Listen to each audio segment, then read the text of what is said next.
நம்முடைய பிதாவாகிய தேவனாலும் நம்முடைய இரட்சகராகிய இயேசு கிறிஸ்துவினாலும் உங்களுக்கு கிருபையும் சமாதானமும் உண்டாவதாக.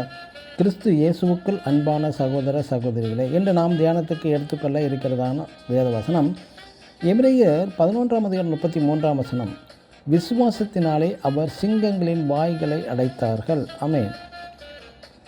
இங்கு எபிரேய நிருபக்காரன் தீர்க்கதரிசிகளை பற்றி குறிப்பிடுகின்றார். தானியேல் தீர்க்கதரிசி சிங்கங்களின் கெபிக்குள் போடப்பட்ட போது சிங்கங்கள் தானியேலை ஒன்றும் சேதப்படுத்தவில்லை.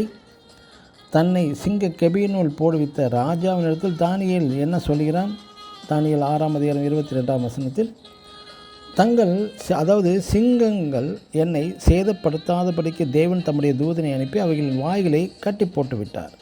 அவருக்கு முன்பாக நான் குற்றமற்றவனாக காணப்பட்டேன். ராஜாவாகிய உமக்கு முன்பாகவும் நான் நீதியேடு செய்ததில்லை என்கிறான் தானியேல் ராஜாவிடம்.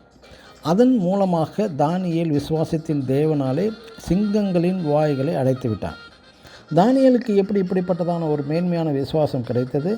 அதாவது தேவனிடம் இருந்ததான பரிசுத்த ஜீவியமே, அதாவது கரைதரையற்ற குற்றமற்ற ஜீவியமே இதற்கு காரணம்.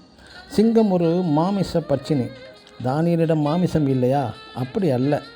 தானியேலின் உள்ளான மனிதன் பரிசுத்த ஆவிக்குள் ஜீவிக்கின்ற மனிதன். நாம் தானியேல் 2:11 மாம்சமானவர்களோடு வாசம் பண்ணாத தேவர்கள் என்று இப்படிப்பட்டவர்களை பற்றி குறிப்பிடப்பட்டுள்ளது. நியாயப்பிரமாண காலத்திலே பரிசுத்தமாய் கரைதிரையற்ற பரிசுத்தவனாய் பரிசுத்த ஆவியினால் வழிநடத்தப்பட்டவன் தானியேல். இன்று அநேகர் என்னிடம் பரிசுத்த ஆவி இருக்கிறது, இறங்குகிறது என்று கூப்பாடு போட்டு வாயில் வந்தபடி உளறி கொட்டுவிட்டு தீர்த்துவிட்டு ஆடி பாடி ஆராதனை முடிந்து வெளியில் வந்ததும், அதாவது வீட்டிற்கு வந்ததும் வேறே அந்நிய புறஜாதி மனிதர்கள் போல் ஜீவிப்பது அல்ல. ஒருவன் பரிசுத்த ஆவியினால் வழிநடத்தப்பட்டால் உள்ளும் புறம்பும் பரிசுத்த வாழ்க்கை வாழுவான். எனக்கு அன்பான தேவனுடைய பிள்ளைகளை, நியாயப்பிரமாண காலத்திலே வாழ்ந்த அநேக தீர்க்கதரிசிகள், ராஜாக்கள், நியாயாதிபதிகள் பரிசுத்த ஆவியினால் வழிநடத்தப்பட்டுள்ளார்கள்.